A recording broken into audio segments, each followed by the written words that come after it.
साल 1983, 11 अप्रैल की तारीख, American talk show host Bobby Wygant एक इंटरव्यू ले रही थी। सामने थे एक ब्रिटिश फिल्म डायरेक्टर, 20 साल से एक फिल्म बना रहे थे। अब आखिरकार उनकी फिल्म रिलीज होने जा रही थी। बॉबी ने उनसे पूछा कि आपने इस फिल्म पर 20 साल तक काम किया है, क्या अब लगता है कि इसे रिलीज करने का ये सही समय है? डायरेक्टर का जवाब था, शॉर्ट में कहूं तो हाँ, कुछ प्रैक्टिकल कारणों की वजह से मुझे लगता है कि एक उफान आ रहा है, खास तौर पर युवाओं में। एक इच्छा जाग रही है ये जानने की कि अगर हम अपने फंडामेंटल एटीट्यूड में बदलाव नहीं करते हैं तो इस दुनिया का क्या होगा, एक देश दूसरे देश के साथ कैसे रहेगा। इस सवाल का जवाब गांधी है। ये शख्स थे रिचर्ड एटनबरो, फिल्म डायरेक्टर। जिस फिल्म पर वो 20 साल से काम कर रहे थे उसका नाम था गांधी। रिचर्ड मानते थे कि जब ऊर्जावान युवा मौलिक स्तर पर मतभेद से जूझे, जब अनिश्चितताओं से भरा भविष्य उन्हें आशाहीन लगने लगे, तब वो गांधी की तरफ मुड़े। प्रेरणा ले एक हाड़ मांस के इंसान से जो ईश्वर नहीं था, जो अपने आदर्शों पर दृढ़ता से चला। गांधी जैसी फिल्म सिर्फ किसी एक साल या कालखंड में रिलेवेंट नहीं रह सकती।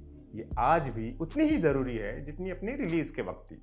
सारी लोक गाथाओं से परे एक इंसान की कहानी दिखाने वाली फिल्म। ऐसा इंसान जिसमें खामियां थी, वो परफेक्ट नहीं था फिर भी महात्मा बना। गांधी फिल्म को अक्सर कुछ खास बातों के लिए जाना जाता है। कैसे उसने 8 श्रेणियों में ऑस्कर अवार्ड जीता, कैसे फिल्म के लिए बेस्ट कॉस्ट्यूम डिजाइन का ऑस्कर अवार्ड जीतने वाली भानु अथैया पहली भारतीय थी, कैसे फिल्म के एक सीन ने Guinness book of world records में अपना नाम दर्ज करवा दिया, जहाँ पहली बार किसी सीन में करीब 4 लाख लोग एक साथ नजर आए थे। ये वो दौर नहीं था जब विजुअल इफेक्ट्स की मदद से आप लोगों को कॉपी पेस्ट कर सके। खैर, गांधी सिर्फ इन किस्सों से पहचाने जाने वाली फिल्म नहीं है, इसलिए आज हम परिचित होंगे फिल्म से जुड़े कुछ सुने, अनसुने और कम सुने किस्सों से। कैसे रिचर्ड एटनबरो 20 साल तक अपने सपने को पाल सके, कांग्रेस के समर्थन के बावजूद गांधीवादी फिल्म का बहिष्कार क्यों कर रहे थे, नेहरू ने एटनबरो से कौन सी मार्मिक बात कही थी, ऐसे ही और किस्से जानेंगे। ये पहला पार्ट है।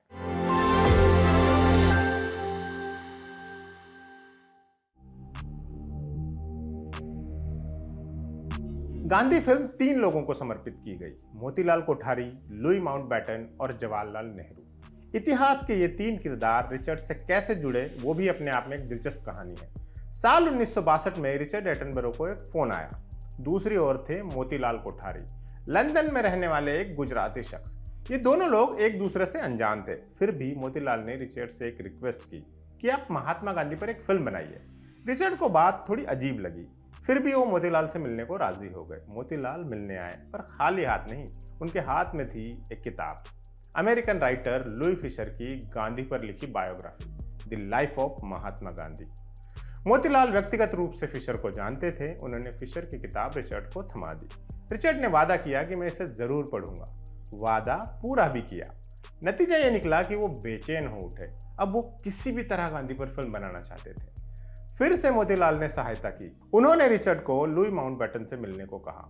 माउंटबैटन भारत के आखिरी वाइसरॉय थे। जवाहरलाल नेहरू से उनके संबंध भी अच्छे थे। उन्होंने रिचर्ड को सुझाया कि गांधी को नेहरू से बेहतर कोई नहीं जानता, उनसे जाकर मिलो।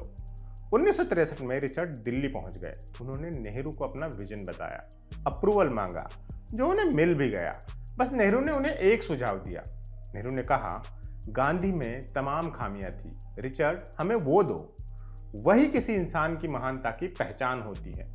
रिचर्ड अपने इंटरव्यूज में एक और बात अनेक बार दोहरा चुके हैं, जो उनके जहन में बस गई थी।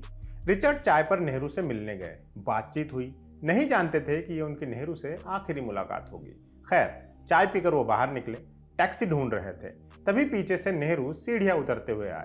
रिचर्ड से कहा, रिचर्ड एक और बात, तुम्हारी फिल्म में उन्हें ईश्वर की तरह मत दिखाना। हमने यहाँ उनके साथ यही किया है। वो ईश्वर बनाए जाने के लिहाज से बहुत महान इंसान थे। 27 मई 1964 को जवाहरलाल नेहरू का निधन हो गया। गांधी फिल्म बनाने की उम्मीद भी ठंडे बस्ते की ओर जाती दिखने लगी।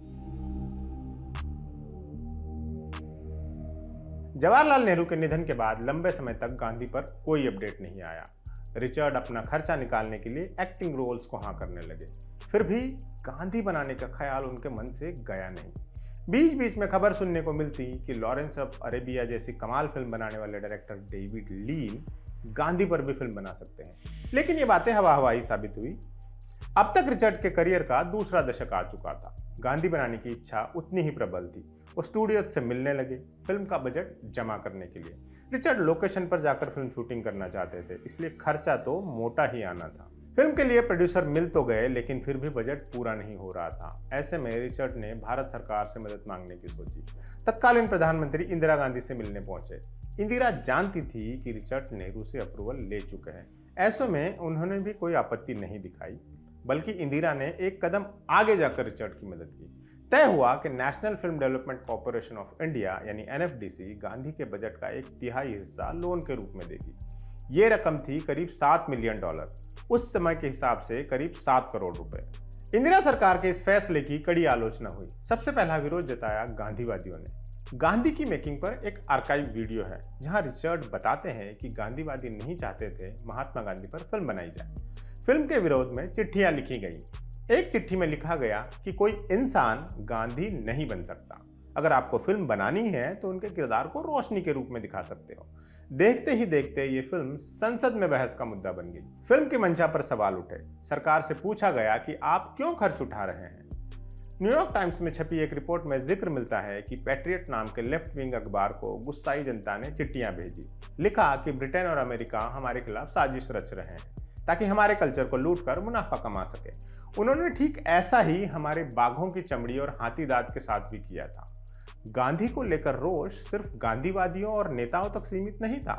मुजफ्फर अली, बासु चटर्जी, गिरीश कर्नाड और सईद मिर्जा समेत 20 दिग्गज इंडियन डायरेक्टर्स ने सूचना और प्रसारण मंत्रालय को चिट्ठी लिखी, जहां उन्होंने सरकार के फिल्म पर पैसे लगाने के फैसले की आलोचना की। मामला सिर्फ चिट्ठियों तक नहीं रहा, कोर्ट तक भी पहुंचा। बॉम्बे हाई कोर्ट में रिचर्ड के खिलाफ याचिका दायर की गई। हालांकि उसका नतीजा रिचर्ड के पक्ष में ही आया। तमाम विरोध के बावजूद उन्हें भारत सरकार से हरी झंडी मिल चुकी थी। अपने विरोधियों को सरकार ने बस एक लाइन का जवाब दिया, अगर किसी अंग्रेज के गांधी पर फिल्म बनाने से इतनी ही आपत्ति है तो हमने अब तक उन पर कोई भी फिल्म क्यों नहीं बनाई। लोग विरोध करते रहे, फिल्म बनती रही। आज के एपिसोड में बात यहीं तक। अगले और अंतिम एपिसोड में हम जानेंगे कि गांधी के रोल के लिए बेन किंग्सले कैसे फाइनल हुए, कैसे उन्होंने इस रोल के लिए तैयारियां की और कैसे नसीरुद्दीन शाह और स्मिता पाटिल जैसे दिग्गज एक्टर्स के साथ धोखा हो गया।